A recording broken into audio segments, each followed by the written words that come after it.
IT, AI, data రంగాల్లో భారతదేశం ఒక ప్రపంచానికి హెడ్ క్వార్టర్స్‌గా మారుతుంది. ఈ ఏడాది కాలంలో వచ్చినటువంటి పెట్టుబడుల లెక్కను చూస్తే గనక ప్రపంచవ్యాప్తంగా అనిశ్చిత పరిస్థితులు నెలకొని ఉన్నప్పటికీ భారతదేశంలో $90 బిలియన్ పెట్టుబడులు అంటే 8,500,00,000 కోట్ల పెట్టుబడులు భారతదేశానికి వివిధ అంతర్జాతీయ సంస్థలు తీసుకొచ్చాయి. వాటిలో చాలా ప్రముఖ సంస్థలు మేజర్‌గా ఏఐ, అలానే క్లౌడ్ కంప్యూటింగ్, డిజిటల్ మౌలిక వసతులు అంటే డిజిటల్ ఇన్ఫ్రాస్ట్రక్చర్ తయారీ, పారిశ్రామిక సాంకేతిక రంగాల్లోనే ఈ భారీ పెట్టుబడులు వచ్చినాయి. ఇందులో గూగుల్ అత్యధికంగా పెడుతుంది.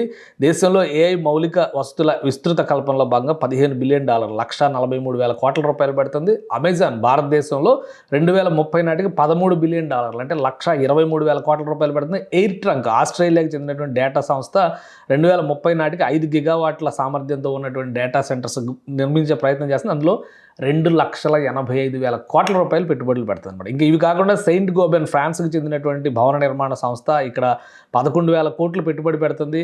అలానే సిపిపిఐబి అంటే హైపర్ స్కేల్ డేటా సెంటర్లతో విస్తరణకు సంబంధించి 7,000 కోట్లు పెట్టుబడి పెడుతుంది. ఏబిబి అనేటువంటి పరిశోధన సంస్థ R&D సంస్థ $75 మిలియన్ అంటే 700 కోట్లకు పైగా పెట్టుబడులు పెడుతుంది. అంటే ఈ ఏడాదిలో వచ్చినటువంటి కమిట్మెంట్స్ 2030 నాటికి కంప్లీట్ చేసేటువంటి ఇన్వెస్ట్మెంట్స్ భారతదేశంలో 8,500,00,000 కోట్ల రూపాయలు ఏఐ, డేటా అలానే డిజిటల్ ఇన్ఫ్రాస్ట్రక్చర్ రంగాల్లోనే రాబోతుంది. ప్రపంచవ్యాప్తంగా ఎదుగుతున్న ఎకానమీలో అలానే సమస్యలు అంతర్జాతీయంగా అనిశ్చిత పరిస్థితులు ఉన్నప్పటికీ భారతదేశంలో ఈ స్థాయి ఇన్వెస్ట్మెంట్స్ వస్తున్నాయంటే స్థిరమైనటువంటి అభివృద్ధికి ఇది బాటలు వేస్తుందని ఆర్థికవేత్తలు చెబుతున్నారు.